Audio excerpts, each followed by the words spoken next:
Welcome everyone. Good afternoon. It's 12 o'clock and we are super excited to welcome you to our third QRTP training series presentation. And just like all of them so far, we've got a fabulous lineup today. Natalie Smith and Britton Paul from Ravenwood Health are going to join us today and talk to us about creating a trauma-informed organization. Welcome everyone. My name is Stevie Romano. I am the Bureau Chief of Foster Care Licensing with ODJFS. We asked you guys back in February of this year, what are your needs as far as the QRTP training needs? And you responded so well. Hundreds of responses came back to us and said that these are the areas in which we need a little bit more support. And you also helped identify some possible presenters that could help present that information. And so that resulted in our QRTP training series. So this is session number 3. We've got one more scheduled and we're working on 2 more right now. So excited to get that out to you when we can. So with that, I want to start to talk to you a little bit about our presenters. The first person that I want to introduce is Britton Paul. Britton is a graduate of Hiram College and Case Western Reserve University with a Master of Social Work. She is a licensed independent social worker with supervisory endorsement. She has worked in the behavioral health field for over 24 years, providing direct care, clinical supervision, and program development. Britton chairs the Geauga County Suicide Prevention Coalition, as well as the Geauga County Crisis Response Team. Other community involvement includes being a member of the Opiate HUB, YMCA board member, and is active in the Geauga Growth Partnership activities. Britton's primary areas of clinical supervision and program development are in mental health, trauma, including sexual victimization and offending, mobile crisis coordination, and specialized populations such as at-risk youth and the Amish. She also oversees the development and growth of Ravenwood's substance disorders programming. She has directed and designed various treatment programs over the years, office-based and community settings, most recently wraparound care for the Geauga County Schools. Finally, Britton has been an advocate and trainer in trauma-informed care principles, including participating in the 2015 National Behavioral Health Council Trauma-Informed Care Initiative and received training in the Sanctuary Model, to name a few. She has developed and presented trainings in trauma-informed care principles and is active in implementing trauma-informed care practices for agencies and organizations. The next person that I want to introduce you to is Natalie Smith. Natalie is currently the Child and Family Program Director at Ravenwood Health. She has been a practicing clinical social worker for over 20 years and has provided therapy to children and families who are facing a variety of mental health and addiction services. She has worked in schools, outpatient therapy settings, home-based treatment, and residential treatment facilities. She is an independently licensed social worker and is a certified trauma and resilience trainer. We are so honored and humbled to welcome Britton and Natalie to talk with us today on what pushes your buttons, creating a trauma-informed organization. Finally, throughout the presentation today, we invite you to drop questions in our chat box, and we will have opportunity for Natalie and Britton to answer those once they have gotten through their content. We want to make sure that we address your questions and that you have the opportunity to walk away from today kind of learning and growing in this trauma-informed space. So with that, I invite you to mute your phone, mute your email, put everything else that you've got in front of you to the side, and please enjoy our training series for today. And with that, I am going to ask our production team to please invite Britton to the podium. Thank you so much. Thank you. Our interactions with children and families we support are influenced by our own personal experiences. In this 1-hour training, we'll explore how the trauma we are exposed to in our professional interactions and our personal histories impact our work. So as you see on the screen, our agenda for today, we're going to talk real briefly about empathy, trauma, and the ACE study. We're going to review what trauma-informed care is. We're going to talk about how the residents and actually the families impact us, because they do. And then we're also going to talk about compassion satisfaction, burnout, and compassion fatigue. And then we're going to put it all together. Next slide.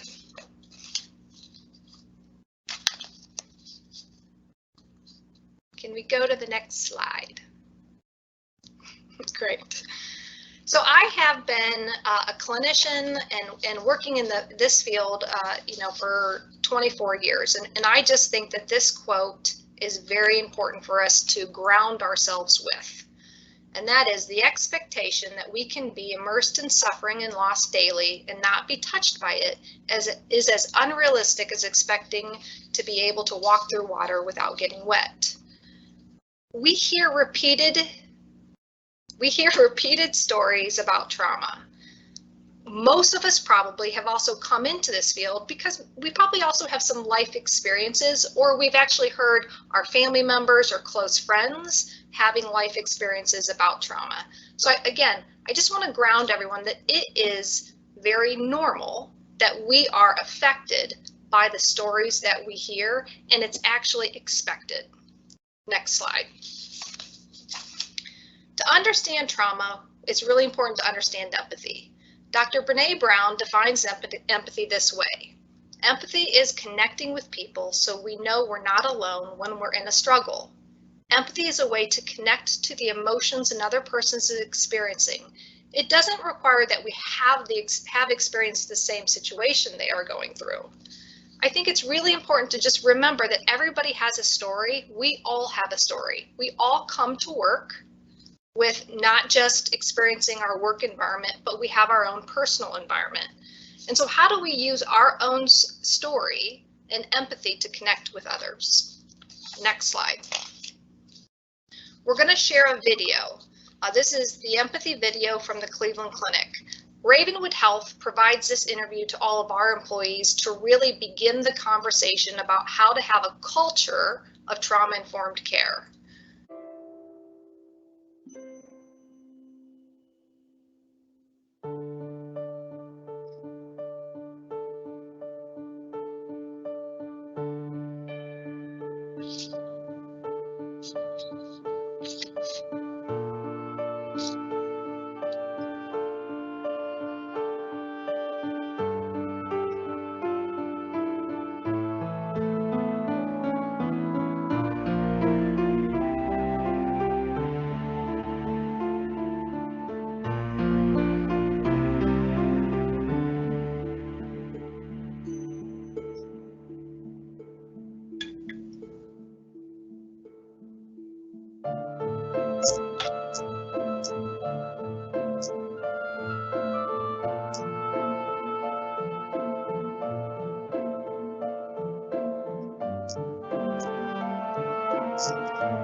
Let's go to the next slide.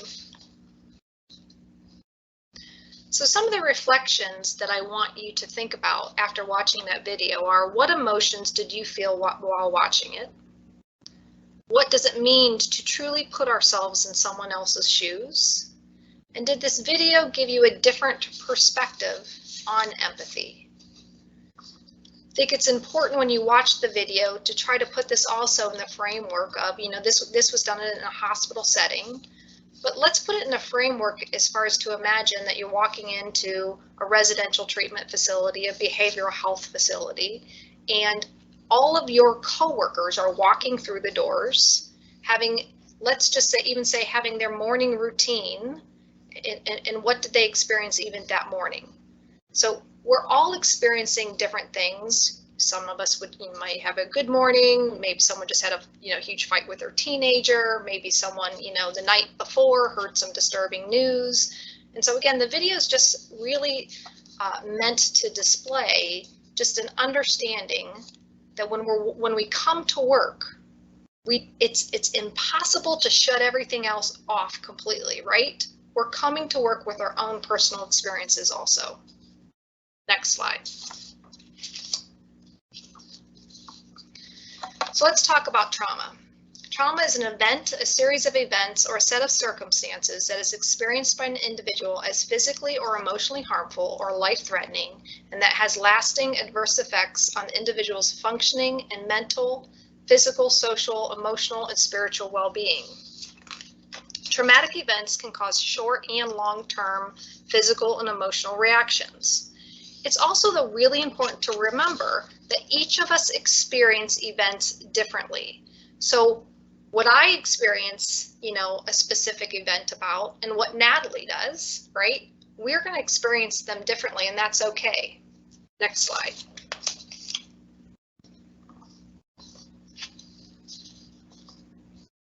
That's why it's important for us to look at the 3 E's of trauma. The events, as far as what happened, the experiences, how the individual responds, and the effects, the lasting results. Again, perception is everything.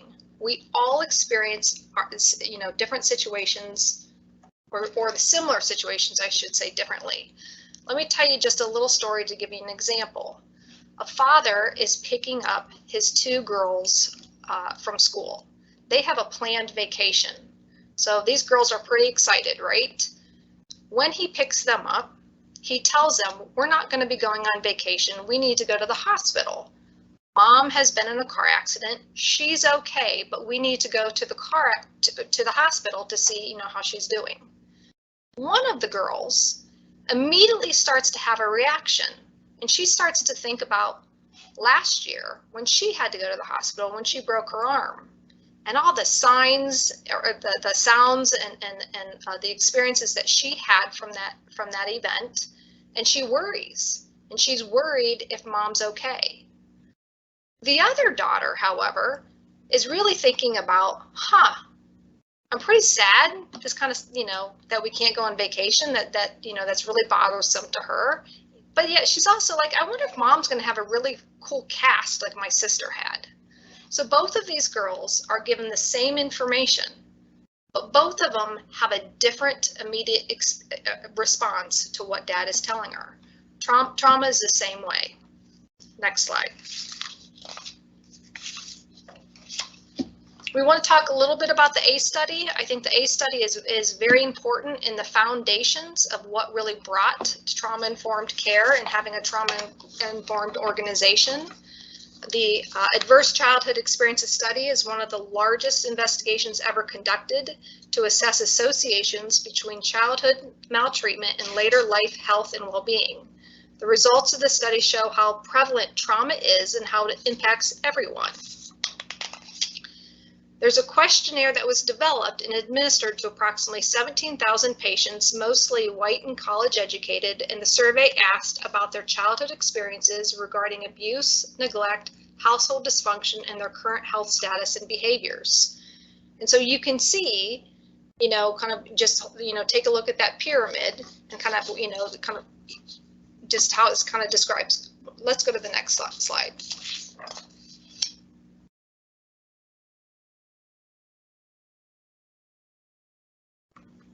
Next slide.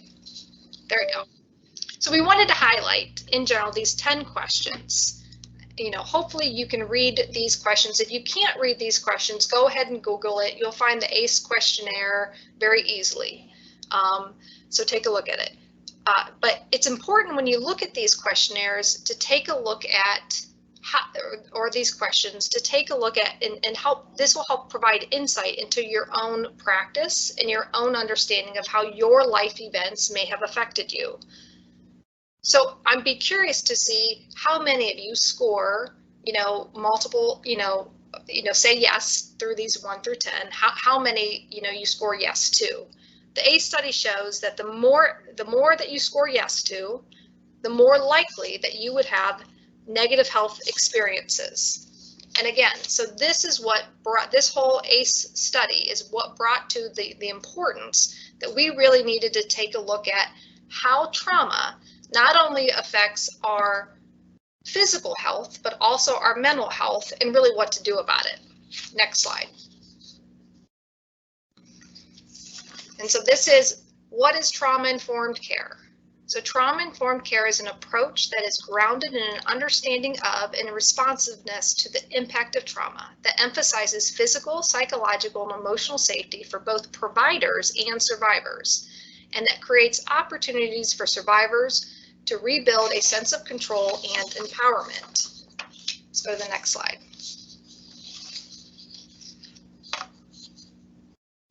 So the foundation, kind of bringing, you know, all of this together, the foundation of an organization and a system that we believe truly is trauma-informed are these 4 R's.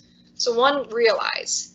As a trauma-informed organization or agency, we realize the widespread impact of trauma on all of us, including ourselves and our families, the families we serve, our organizations, and our communities. We realize that we are not alone in our experiences and healing is possible.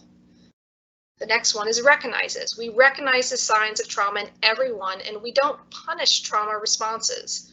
We understand that it's not what's wrong with you, but instead it's what happened to you.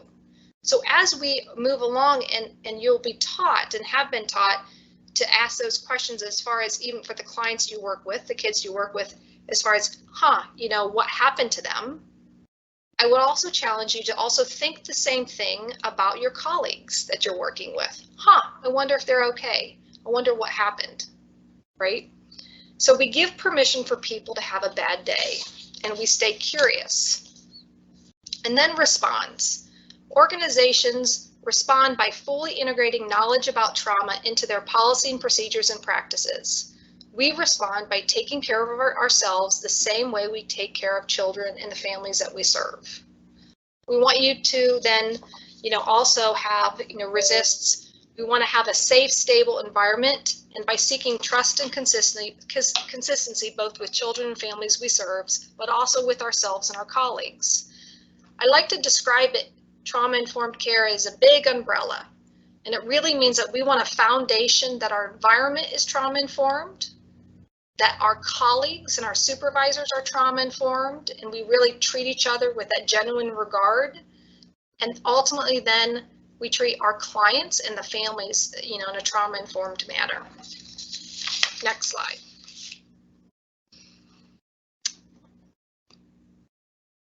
So to adequately support children and families who have endured trauma, we must be aware of our own experiences and how they affect the work that we do. So we have to have an awareness of ourselves.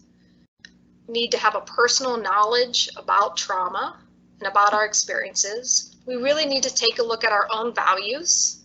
We need to take a look at our own beliefs. It's important for all of us to take a look at our family structure and how it impacted us.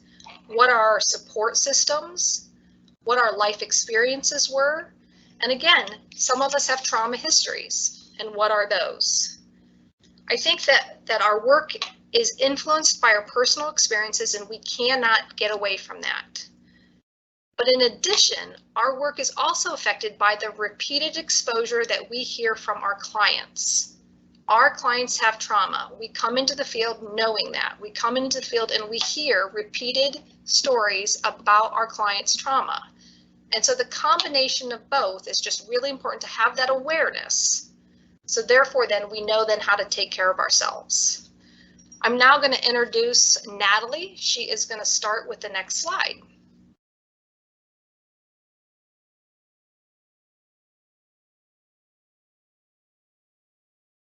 Thanks, Britton. I appreciate that. So to go off of what Britton was talking about most recently, and the first part of this training really focused on understanding empathy, understanding trauma, because as Britton kicked it off, again, we cannot expect to be immersed in water and not get wet. And that's really what we're going to talk about the second half is what do we do when the residents push our buttons, right? So what is secondary traumatic stress? As Britton mentioned, while working with the residents, we hear firsthand accounts of the trauma that they have experienced. And as over the course of time that they are with us in our residential facilities, we are repeatedly exposed to details about child abuse, neglect, sometimes chronic illness, sometimes parental drug use, sometimes domestic violence. They come to us with homelessness, many different stressors that come to us in our residential facilities.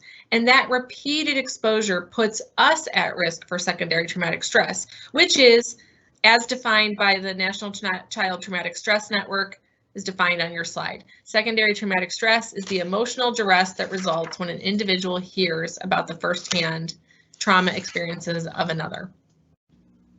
Next slide. So what are some symptoms you could have of secondary traumatic stress? As a professional in this field, you could experience any of these things. Sometimes secondary traumatic stress is referred to as compassion fatigue, sometimes referred to as burnout, or potentially even primary PTSD, right? But any of us who work in this field are at risk because of all of the things that we hear and learn from the residents that we are working with. We are all at risk to potentially develop any one of these symptoms of secondary traumatic stress. And oh, by the way, in the last 2 years, layer on top of it a global pandemic, which has drastically changed, how some of our facilities have operated over the past couple of years. So I even encourage you to take a look at that list of symptoms of secondary traumatic stress and spend just a second trying to identify how many of those apply to me today. How many of those? For me, it's 100% the inability to embrace complexity for me. prior to the pandemic, prior to all the things that have been happening in the last couple of years, which really has thrown my secondary traumatic stress kind of overboard, I used to tell people I was a great multitasker. Now, my ability to embrace complexity, I'm not really sure where it's at. Multitasking is no longer a skill that I tell people is one of mine. Next slide. But so who really is impacted by secondary traumatic stress, right? We are impacted by secondary traumatic stress. Studies show the National Child Traumatic Stress Network has done studies that actually indicate 6 to 12% of therapists working with traumatized populations and 50% of child welfare workers are at risk for secondary traumatic stress, PTSD, or other types of vicarious trauma. So that 100% applies to residential workers, because what we know about people who enter this line of work, they are highly empathic. We have a high level of ability to have empathy. It's part of the reason why we went into this work. It's also highly possible that we have primary trauma histories of our own. That one of the things that drew us to this line of work was wanting to give back, because potentially we had a social worker in our history that helped us through a difficult family situation, or we ourselves spent time in the residential system as a juvenile, and we want to give back. So we know that people who enter this profession have primary trauma histories of their own. They also have heavy trauma caseloads. What we say in our residential facility every day, the one that I operate, is all behavior is communication. And that's our first line of defense when we are working with an adolescent, because we know they have a trauma history. And so whatever the behavior is, however oppositional it is, however defiant it is, we say first and foremost, I see you're trying to communicate to me. I hear you're trying to communicate to me. Let's figure out what that communication is. Another thing that happens and why we know we might be impacted by secondary traumatic stress is because potentially the facility is organizationally isolated, right? Sometimes we feel like our residences are on an island from sometimes the greater support network. But also, and one of the most important things that the state saw with the implementation of QRTPs is the need for this training series, because without adequate training, we could be negatively impacted by secondary traumatic stress. Next slide.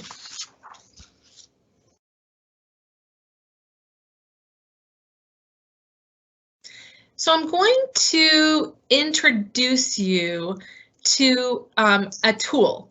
And actually, I'm going to put the website for the tool as a announcement in the Q&A, a tool called the ProQual. In an hour-long, kind of training series, we don't have time to necessarily take you through the ProQual, item by item, but I want to introduce you to it as a measure that is at your fingertips, widely available, free on the internet, so that you can actually take this information and see, where do I fall? The ProQual is a 30-question survey used to measure the effects of helping those who have experienced trauma. It gives us an awareness of where we are. This was developed by Dr. Beth Houdnall-Stam and is now owned by what's called the Center for Victims of Torture, but it's somewhere that you can actually put on the website and find it. So let's go to the next slide and I'll give you a little bit more information about this inventory. So this inventory, again, it's a 30-question survey, and you can take it at any time. There's no, this is for master's level social workers, or this is for, child psychologists. No, this is for any of us who are in the helping professions, so that we can start to get a sense of how some of these things impact us. And the Professional Quality of Life Scale, the ProQual, measures distinct categories. It measures our compassion satisfaction versus our compassion fatigue. And it breaks the compassion fatigue out into two separate categories, burnout and secondary traumatic stress. So I wanted to make sure the source is there. In order to use this as a free resource, you do have to credit the source 100%. So I want to make sure you pay attention to that. And we'll go to the next slide. We'll discuss a little bit more about each of those categories. So let's spend a moment actually just determining and defining what is compassion. as I mentioned in earlier slides, part of the reason why we get into this line of work is because we are highly empathic and we experience compassion at high levels. But let's just imagine a scenario here. Imagine you're shopping in a big box store and you hear a woman repeatedly calling out a name. You discover that this is a grandmother that has lost her 3-year-old grandson in the store. You begin to think about how worried she must be and hope that the child is safe. After a few minutes, you join her in searching for her grandson, and he's finally found, hiding under a clothing rack, safe and secure, right? This is an example of compassion, that we felt the other person's pain and we wanted to take some steps to help relieve their suffering.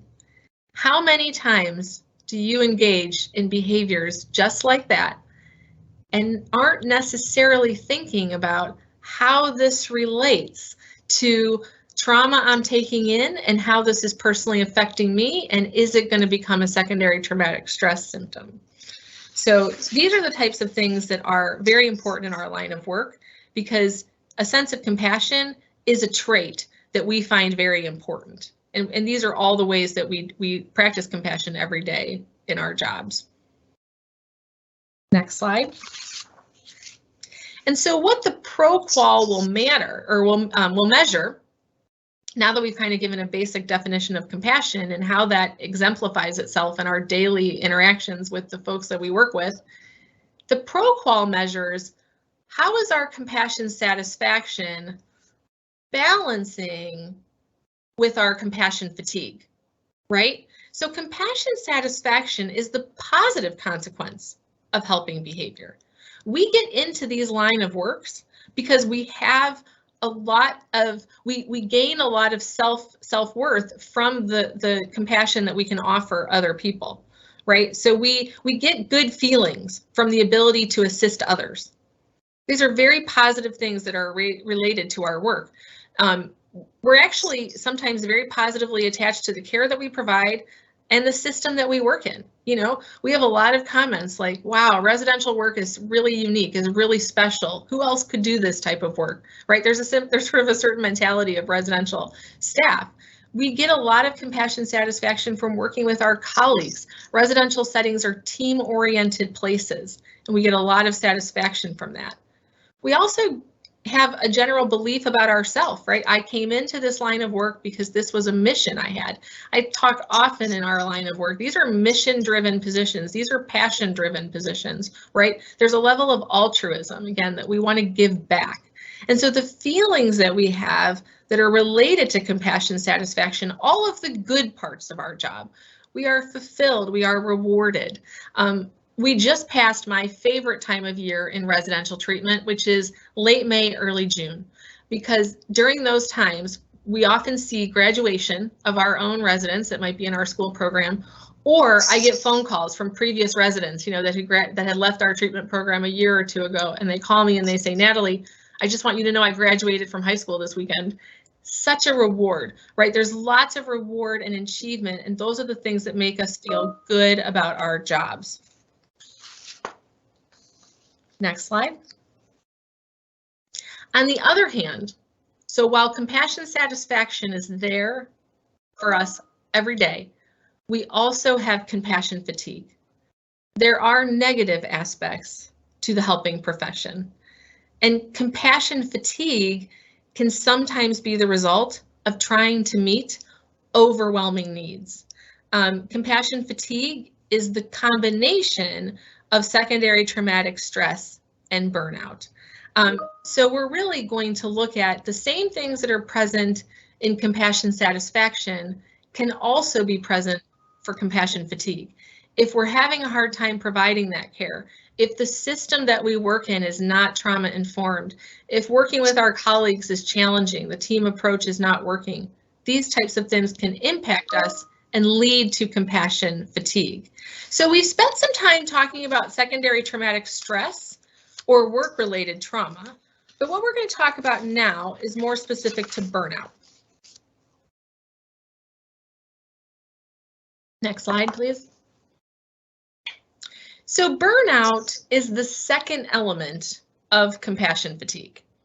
And many of us have an idea, have an intuitive idea of what burnout is. But basically, burnout feelings have a real gradual onset. You kind of don't recognize burnout until you're 100% in the throes of it. Burnout is sometimes associated with a high workload, a non-supportive work environment, and what we see as symptoms of burnout is emotional exhaustion, sometimes some anger, some helplessness, right? I always sort of say the difference between burnout and secondary traumatic stress is burnout can sometimes be solved by taking a day off, taking some time for self-care, taking some time for yourself. But secondary traumatic stress we may need to look at secondary traumatic stress a little bit differently, because sometimes those are symptoms that we end up having more long-term, that we're having a hard time, again, with that inability to be complex. We're having a lot of issues with fatigue, things like that. So the concept of the professional quality of life is very complex. You can feel both of these things at the same time. You can feel a high level of compassion satisfaction at the same time that you feel a level of compassion fatigue or burnout. And your quality of life as a worker depends on how you respond to these things. And that ProQual helps you to sort of get a sense of how it all comes together.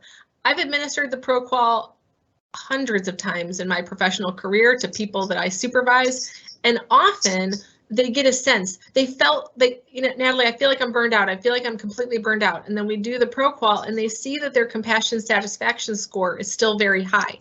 And so therefore we can have discussions about our compassion satisfaction score is really high. How do we mitigate the burnout? But then other times we have conversations where the burnout is overwhelming or the secondary traumatic stress is overwhelming, and that might take a different approach. Next slide.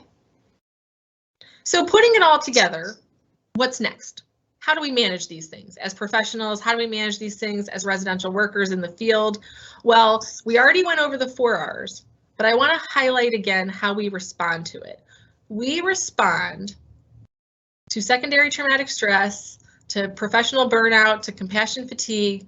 We respond by taking care of ourselves the same way we take care of the residents and the families that we serve. We have to engage in self-care. Next slide. So we're going to look pretty quickly because we don't have a lot more time. We're going to turn it over to question and answer pretty soon here. But let's look at some prevention and intervention strategies. As residential staff, we often put the care of the residents and families first, neglecting care for ourselves. Well, I will tell you, that makes implementing these intervention strategies to ensure the trauma-informed workplace all the more important.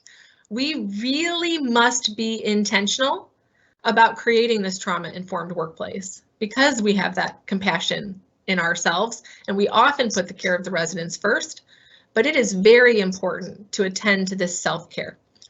The environment where workers can disclose their emotions and discuss the impact of the work, are encouraged to take breaks is important. It's needed. We need to say, this particular resident pushes our buttons. You know what? This hits a little bit too close to home. This is something I've really experienced. Or we have a resident under our care who is particularly oppositional and uses a lot of, condescending statements, slurs, something like that. It's important to have regular, consistent, and supportive supervision to address when the residents push our buttons. And then what I have said prior to the pandemic, but even more so during the pandemic, I have said engaging in self-care, being intentional about creating a trauma-informed workplace is a necessity. It is not a luxury. Some people say, oh, I don't have time for that. I say, well, you can't say that anymore. You have to make time for it. It's very important today. Next slide. So let's talk about how we foster our own resilience. Some of this is not new information, right? But it's important to put it in this context of this is the way to combat secondary traumatic stress. This is the way to combat compassion fatigue. It's really important to get a consistent sleep routine, right? We know that getting good sleep is important for good physical and mental health. You tell your residents that every day. It's time for bed, right? It's very important. It's important to turn your screens off and have that really sacred sleep time. Good nutrition, plenty of water, movement. Movement is so important to foster your own resiliency. Sometimes I say during these presentations, any of you out there who have hip pain or back pain know that sitting too long is what causes more pain. Movement is most important. Creating those social networks, both personally and professionally. Spending time in reflection about what it is that we do and what makes it important. Connect with that part of your personality that is focused on altruism and giving back. And surround yourself with people who can celebrate that with you, celebrate the victories of our jobs. Another slide, next slide. So in the essence of time, I think I'm not going to take us through the mindfulness exercise exactly, because I know we want to turn it over to Q&A in a couple minutes, but just really looking at, there's a lot of mindfulness and grounding exercises out there that we teach our clients every day. And one of them is called Find the Rainbow. And that is that you look around your environment and you just take 30 seconds to a minute to say, I'm going to see, what do I see that's red? What do I see that's orange? What do I see that's yellow? And so on. And just do a grounding technique mindfulness exercise. We teach our residents to do that every day, all day.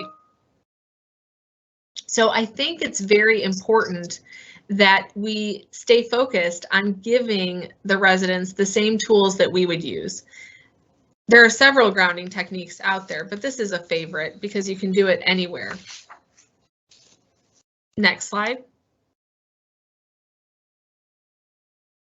So in reflection and in conclusion, what are some of the things that you can put in your arsenal, in your self-care journal, in your self-care toolbox of ideas for how to make sure that you are combating secondary traumatic stress, you're identifying the things that push your buttons, and that you're helping to create a trauma-informed organization?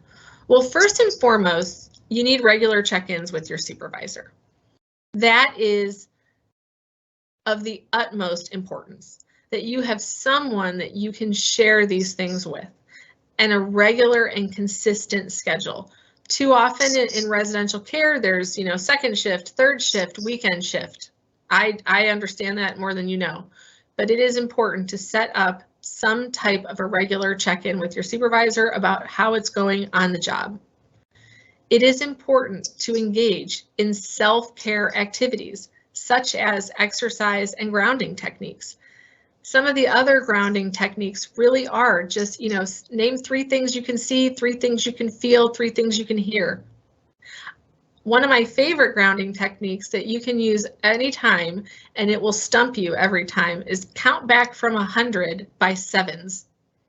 93, then I get lost. It takes effort to pay attention to these things, but it will refocus you, and it only takes a minute to do these activities. It's important to have supportive personal and professional networks. Have people that support this line of work. Have people that understand this line of work. Have people that can understand you, that sometimes you come home and even though you were playing games with the kids during the day, that you're still tired, right? They're still on a level of emotional exhaustion. It's important to have activities outside of work. It's important to foster our resilience by having things that enrich us, not just the giving back to the job. And then ultimately, it is important to seek help from a mental health professional if it's necessary, right? We think counseling is important. That's why we're in these lines of work. So if we think counseling is important for our clients, then counseling is important for us. Sometimes that's the professional network that we have to seek out, because we have to seek someone who truly does understand what we do and how that impacts us. So I'm going to challenge you to look at that list, to look at good nutrition, exercise, getting good sleep habits, turning off your screens, and all the things that we talked about in the previous slide. And I'm going to challenge you to develop the mindset that self-care is not a luxury, it is a necessity. So looking at that list, what can you commit to in the next 30 days? What are you going to do in order to take this information of what pushes your buttons and work towards the trauma-informed organization? How can you take time over the next 30 days to honor yourself as a helping professional? Next slide. So in summary, another quote that I like by Dr. Sherry Hamby, who gives a good TED Talk on this. Trauma is everywhere, but so is resilience. So is resilience. So we might be immersed in water, but we can, find our own resilience in those areas. And becoming a witness to your own experience involves that awareness of how your experiences and exposures to the trauma of others influences your work. That's the whole point of this. The residents that we come in contact with impact us. They influence us. So reflecting and recognizing your vulnerabilities to secondary traumatic stress can help you implement strategies to increase your resilience and be as effective as possible with children and families and care for yourself. Because ultimately, if you don't help yourself, how can you help others? That is our talk for the day. Didn't know if there were any questions, because at this point, I think we would turn it back over to Britton for questions. Right now, there are no written questions. There are no questions that have been submitted. Hi, Natalie. This is Stevie. I just kind of dropped a reminder to our participants that now would be a good time for them to drop any questions that they have. While we're giving them a minute to do that, I just kind of wanted to thank you for such a, I'm a big takeaway person. And so I wanted to thank you for kind of reminding us, I think that for the last couple years, especially, there's a lot of talk about self-care. There's a lot of reminder about self-care, but I love these action items. I love these challenges that you've given us. I already wrote down a couple for myself. So I encourage folks that are listening today to not only take that challenge, but also to extend that challenge to their team, their circle of friends and family and what have you. And that's the ripple effect that we're looking for, right? So I just kind of wanted to share. I appreciated that rather than just the conversation, but the actual action items. Yes, we have found that has been so instrumental in the supervision of our staff because, again, I'm sure many of you listening today have felt it. The pandemic has been, I believe, especially challenging for residential centers. At Ravenwood, I manage both residential and outpatient, and it's been a very unique challenge. So it's about encouraging our staff to really take the time for self-care and recognizing the need. Absolutely. Yeah. And I think, Britton, you were going to say something too. I was just going to add that, the work that we do, again, it's really difficult. And again, when you think about trauma-informed care and you really just think about how you take care of yourself, I also think when you take care of yourself, it also lends an awareness of how important that you kind of push your coworkers to take care of themselves as well. And again, that's that culture that we're talking about, is really being aware that we all walk through the door with stuff. I've always said, wow, I can really deal with probably some hard stuff at home and I can deal with maybe some hard stuff at work. But when they come to me at the same time, it's really challenging. And that's what we've dealt with for the last couple of years. I mean, all of us have, fairly equally. And so just imagine that if you had a culture and your work experience really was that your colleagues really kind of said, I wonder how, Natalie's doing, and had that kind of, perception and awareness, it just makes also the work that we do much more enjoyable. Well said. Well said. Absolutely. guys are fabulous. Just so honored to walk this walk with you, and thank you for your time today. And go out, have a fabulous afternoon. Bye, everyone.